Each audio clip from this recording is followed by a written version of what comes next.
Islam extremist elements in the country.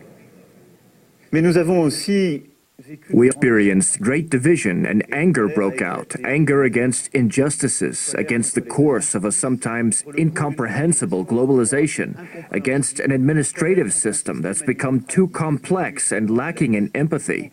There was also anger against profound changes that call into question our society's identity and direction.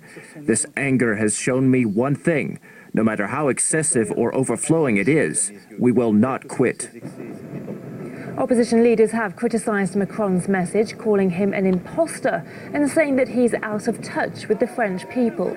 Authorities in Paris were primed to tackle more unrest on New Year's Eve, with 12,000 police officers on standby.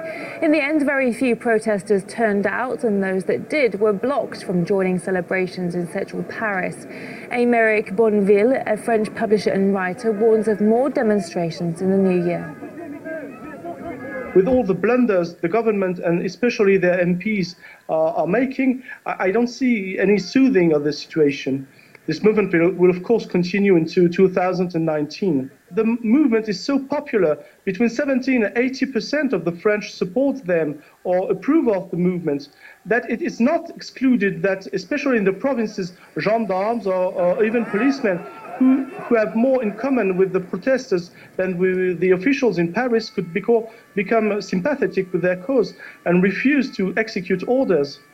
Emmanuel Macron embodies what the Yellow Vest rejects: globalization and pro-business policies. In a way, he cannot really give in with that stopping bit what he is. He's lacking leeway.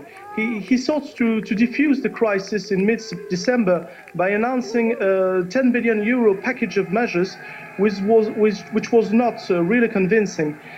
France was hit by anti-government protests for much of 2018, starting from demonstrations against labour reforms to the latest Yellow Vest protests over fuel taxes.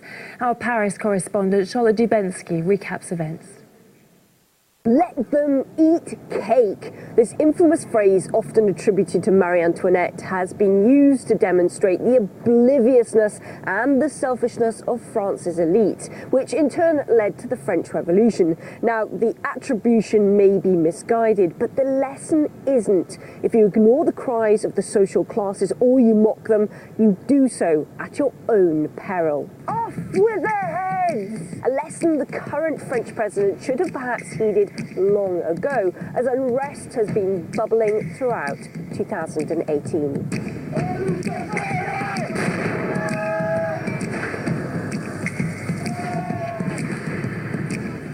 Things started to turn nasty as the French government attempted to evict an anti-airport community from land that they'd occupied for a decade. To protest against the expulsion of the people of Sadis from Notre-Dame-de-Land.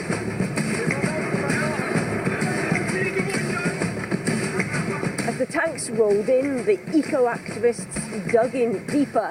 Meanwhile, Macron was dismissive. After this period, all that must be evacuated will be evacuated, because the mandate that is mine is that the Republican order must be respected. Mayhem first reached Paris in spring over Macron's reform plans. On May 1st, violence quickly spilled over and dozens were arrested.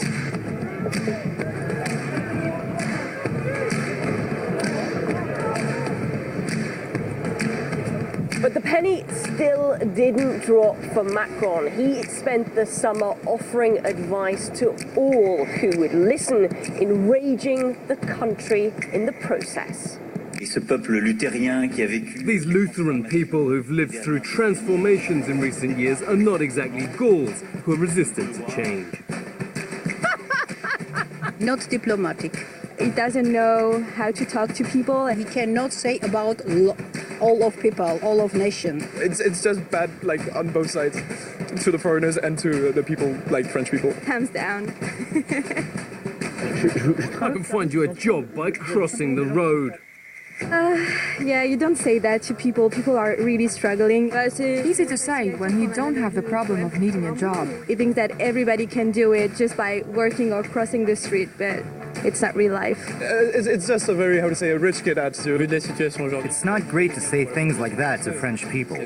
People are in precarious situations. Yeah, I think it's quite ridiculous for a president to be so far from realities like that. So by the time he told pensioners to stop complaining, the French really had had a bucket full of him. The grandson of General Charles de Gaulle told me you can speak freely.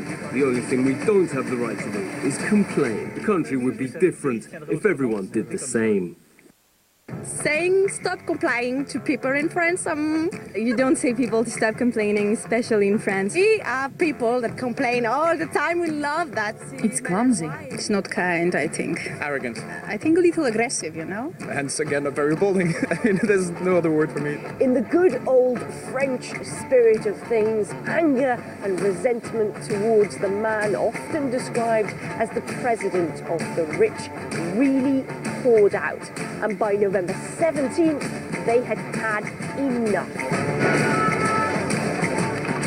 It really is absolutely crazy here on the streets of Paris.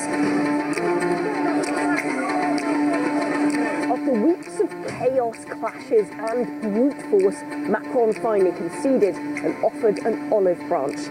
For many, it was too little too late, and the yellow vests marched on. Though Macron may be ending the year rather more deflated than he'd expected, 2019 could still see heads roll in the French government if the violence continues. Charlotte Dubinsky, RT, Paris.